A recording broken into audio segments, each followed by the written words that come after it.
Mesdames et messieurs, bonsoir. Merci de préférer ESAE TV pour vous informer. Voici les titres du journal. Vous suivrez dans ce journal des informations sur le Conseil des ministres qui s'est tenu hier. Les journées médias se poursuivent à Cotonou au village des médias. Vous aurez des nouvelles dans cette édition et une note culturelle mettra un terme à ce rendez-vous informatif. À nouveau, bonsoir. Le Conseil des ministres du Bénin s'est tenu ce mercredi 4 mai 2016. À l'issue de ce conclave, on peut retenir une nouvelle architecture de l'administration ministérielle. Ainsi, la direction des ressources humaines DRH et celle des ressources financières DRFM seront désormais fusionnées en une seule entité dénommée Direction de l'administration et des finances DAF. Deux autres décrets, à savoir sur le portant attribution, organisation et fonctionnement de l'Agence des grands travaux ont été adoptés. En ce qui concerne la communication, le Conseil des ministres a pris les mesures pour la résolution de la crise énergétique, d'où le décaissement de 5,2 milliards pour l'approvisionnement en combustible des groupes électrogènes. Et enfin, le gouvernement a décidé de solder l'ardoise de 19,5 milliards de francs CFA due aux cotonculteurs au titre de la campagne précédente afin de motiver pour une réussite de la campagne prochaine qui débute dans 2 semaines. Un tour au marché d'Antokwa de Cotonou. Dans ce marché d'envergure internationale, le coût des perles varie selon leur qualité. ESAE TV a promené sa caméra dans les couloirs de ces vendeuses de pierres précieuses. Le reportage est signé Anifat Boukari. Au marché d'Antokwa, le coût des perles à la taille varie selon leur qualité et la quantité désirée. Et la perle qui a le coût le plus élevé est la perle albinos qui est à 12 000 francs CFA, le sachet car elle est symbolique. Cette perle qui est dans ma main, on l'appelle perle albinos et c'est toute blanche. Tout ce qui est blanc est signe de paix. Cette perle est un constituant de la dot et c'est à 12 000 francs le sachet. Celle-ci, on l'enfile avec des fermetures. On peut la mettre avec 7 boucles d'oreilles et c'est à 500 francs. Celle-ci, le tout est à 5 000 francs. Celle-ci qui s'allume n'est pas une perle, c'est du plastique et c'est à 2 000 francs. Celle-là est à 2 500 francs le tour. Celle-ci est à 500 francs le tour et celle-ci aussi est à 500 francs le tour. Autant le coût diffère, autant ces perles sont variées. Il y a les perles communément appelées djenana et celles qu'on appelle œil de mouche.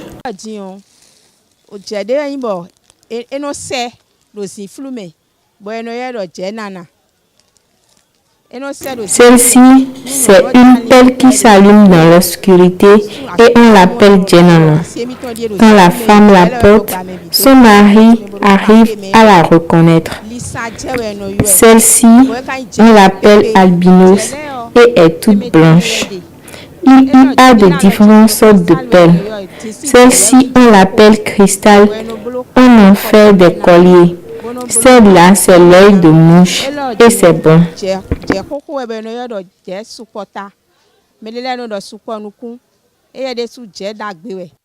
Toutefois, le coût des perles ne constitue pas un obstacle pour les femmes parce qu'elles sont des objets de séduction et donc très prisées. Les journées médias se poursuivent à Cotonou au village des médias. Une occasion qui a permis aux lecteurs, auditeurs et téléspectateurs d'être au contact de ceux qui les informent au quotidien. On y retourne pour vivre les temps forts de la soirée d'hier. C'est une soirée honorée par la présence de plusieurs figures charismatiques de la presse béninoise qui ont effectué le déplacement pour soutenir l'initiative de leurs confrères, mais aussi pour se faire connaître davantage, puis partager des moments de confraternité. Une innovation du Creuset Élan Média visant à rapprocher les journalistes et animateurs de leurs lecteurs, auditeurs et téléspectateurs. Un instant aussi bien riche en découvertes qu'en révélations.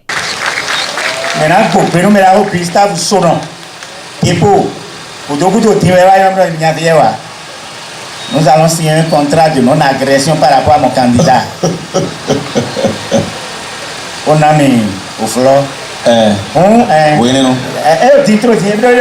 Candidat voyait droit. Pour tout me la faire, putain, topan, pour y aller, pour y aller, pour y aller. Je vais te mettre là-bas.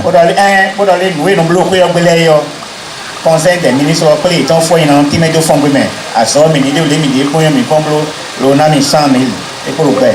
À la suite de Djokrono, Christian Adandé-Jean de Canal 3 a reçu son aîné de la radio nationale, celui qu'il appelle doyen Georges Hamelon. Il s'agissait de partager avec le public son brillant parcours, la gestion de sa vie conjugale avec ses confrères, puis avec l'Agora sa gestion professionnelle lors de l'élection présidentielle passée.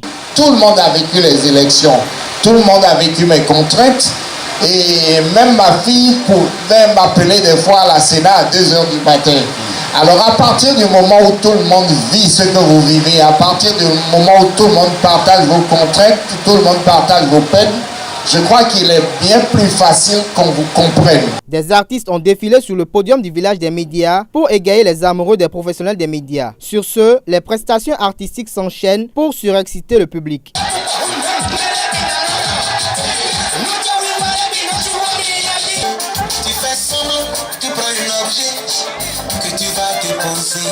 Devant lui tu le fais tomber et tu le tournes le dos pour ramasser ta même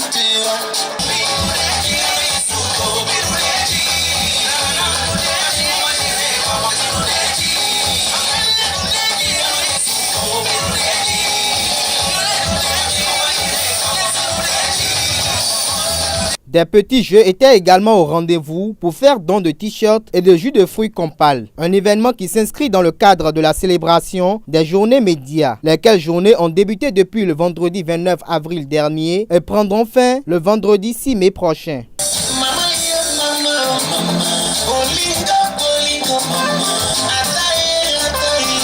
À présent, l'actualité à l'international avec Milcar Larou. Hors de nos frontières ce jour, l'actualité est diversifiée. Au Togo, l'archevêque émérite de Lomé, Monseigneur Philippe Podzro, propose de changer quelques phrases de l'hymne national. Au lieu de vainquons ou mourons, mais dans la dignité, dire vainquons et vivons dans la dignité. Car, indique-t-il, cette portion de phrase n'est plus d'actualité. Elle date de l'époque de la lutte pour les indépendances. On est encore à l'étape des propositions, mais les avis sont déjà partagés. En RDC, ce n'est plus la mort de Papa Wemba qui fait l'actualité, mais plutôt l'officialisation de la candidature à la présidentielle de Moïse Katumbi. C'est à travers un communiqué publié sur son compte Twitter que Moïse Katumbi a officialisé hier mercredi 4 mai sa candidature à la présidentielle. L'ex-gouverneur de l'ancienne province du Katanga, Sud-Est, est passé dans l'opposition en septembre après avoir démissionné de ses fonctions de gouverneur et quitté le parti présidentiel. Au Sénégal, les autorités se préoccupent de renforts sécuritaires pour le déroulement du festival de Saint-Louis. Le festival international Saint-Louis Jazz 2016 aura bien lieu du 11 au 16 mai prochain. Un arrêté préfectoral avait préconisé son annulation au motif de problèmes de sécurité. Mais le dispositif sécuritaire va être renforcé suite à des discussions entre les autorités de la région de Saint-Louis et les organisateurs de l'événement. Finissons avec cette mauvaise nouvelle qui trouble les auditeurs de RFI et BBC en Côte d'Ivoire. Les émissions de RFI et BBC en FM sont interrompues à Abidjan après la destruction d'un émetteur par les intempéries dans la nuit du 3 au 4 mai. Mais RFI de son côté a déjà mobilisé des équipes techniques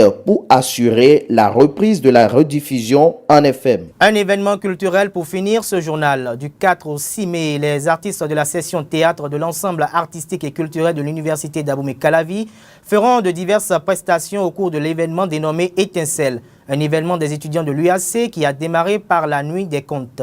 Enoch Lahadé pour le reportage. Tous réunis autour du feu, des lampions allumés de part et d'autre, faisant allusion à une nuit au village. C'est dans ce décor que les acteurs de la section théâtre de l'ensemble artistique et culturel des étudiants de l'université d'Abomey-Calavi se content des histoires comme au bon vieux temps.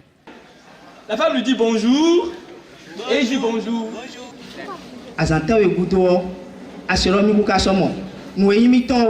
Les étincelles, ce sont un creuset ou si on veut un festival qui réunit les artistes de l'EACE autour de plusieurs prestations au bénéfice et pour le plaisir de toute la communauté estudiantine. Et il faut dire que les étincelles sont à leur 3e édition. La première édition a lieu en 2011, la deuxième en 2014 et la 3e cette année. Et les étincelles débutent ce jour par une nuit de contes. C'est pour ça qu'on a transformé la vente du studio de l'EACE en un village. Cette 3e édition des étincelles à l'université d'Abomey-Calavi se déroule durant 3 jours avec différents programmes. Les histoires contées cette nuit ont bien une origine et regorgent de leçons de vie selon les acteurs. J'ai eu une enfance bercée par les contes de ma grand-mère et quand j'ai grandi, que j'ai rencontré le conte, avant qu'elle ne meure, l'année surpassée, je suis reparti au village pour reprendre quelques histoires et je les traîne. Donc c'est les histoires de ma grand-mère, de ma mère et de mon père que je raconte partout où je passe. Ce que fait Étincelle, c'est de remettre le flambeau à de jeunes acteurs, à de jeunes comédiens, à de jeunes danseurs pour assurer la relève.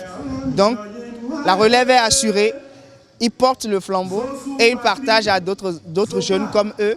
Et ils réveillent dans le cœur des parents qui ont eu les veillées de contes des nostalgies. Un événement laissé à la gestion des étudiants eux-mêmes qui souhaitent déjà l'appui des autorités rectorales de cette université d'Abomey-Calavi. Ce sera tout pour cette édition du JT Soir sur ESAE TV. Merci d'avoir pris le rendez-vous informatif. N'oubliez pas le réflexe www.esaetv.com. Excellente soirée à vous. Bonsoir.